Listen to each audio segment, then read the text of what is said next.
Iran और Israel के बीच सीधी जंग छिड़ती नजर आ रही है। ईरानी दूतावास पर हमले के आरोप में इस्लामिक रेवोल्यूशनरी गार्ड कॉर्प्स ने इजराइल पर एक के बाद एक 300 से ज्यादा रॉकेट दागकर अपना इंतकाम पूरा किया। इसके बाद पूरे इलाके में तनाव बढ़ने का खतरा पैदा हो गया है। वैसे तो दोनों देशों के बीच दुश्मनी काफी पुरानी है, मगर ऐसा पहली बार हुआ है जब ईरान ने इजराइल पर सीधा हमला किया हो। ईरान के इस हमले के बाद पश्चिमी देश भड़क गए हैं। अमेरिका, ब्रिटेन और जर्मनी के साथ साथ संयुक्त राष्ट्र संघ ने भी इस हमले की निंदा की है। इस बीच ईरान ने अमेरिका को भी चेतावनी देते हुए कहा कि अगर वॉशिंगटन इजराइल की जवाबी कार्रवाई का समर्थन करेगा तो ईरान अमेरिका के ठिकानों को भी निशाना बनाने से हिचकेगा नहीं। अमेरिकी रक्षा सचिव लॉयड ऑस्टिन ने कहा कि अमेरिका ईरान के साथ जंग नहीं चाहता है, मगर वो किसी भी हाल में इजराइल की रक्षा करेगा। इजराइल ने ईरान के हमले के बाद से अपने सारे एयर स्पेस बंद कर दिए हैं और पूरा इजराइल अभी भी नो फ्लाइंग जोन में तब्दील हो गया है। इससे पहले ईरान ने कहा था कि ये हमला इजराइल के अपराधों की सजा है। इसके बाद ही कहा गया कि अगर इजराइल ईरान पर जवाबी हमला करता है तो तेहरान और अधिक गंभीरता से जवाब देगा। वहीं इजराइल ने दावा किया कि सभी हमलों को इजरायली सेना के डिफेंस सिस्टम ने नाकाम कर दिया है।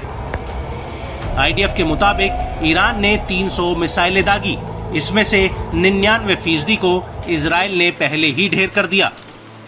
ईरान के चीफ ऑफ स्टाफ ने एक आधिकारिक बयान में कहा कि हमारा हमला खत्म हो गया है और हम इसे जारी नहीं रखना चाहते, मगर इजराइल ने हमारे हितों को निशाना बनाया तो हम जबरदस्त जवाब देंगे।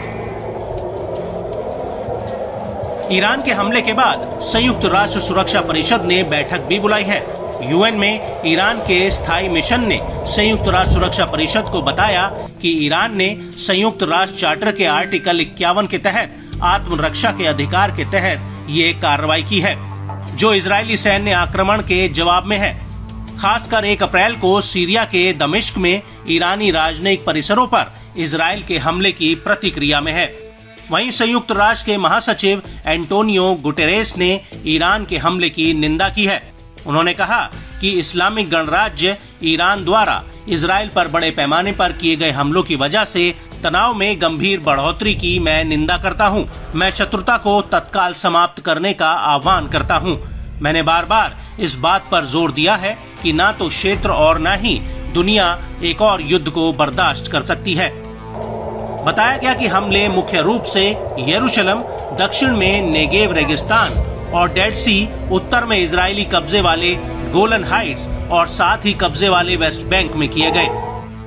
ईरान के विदेश मंत्री ने दोनों देशों के तनाव पर कहा कि हमारा कोई इरादा नहीं है कि इस आक्रामकता को आगे भी जारी रखा जाए, मगर बात जब अपने हितों की रक्षा की आएगी तो किसी तरह का संकोच नहीं किया जाएगा।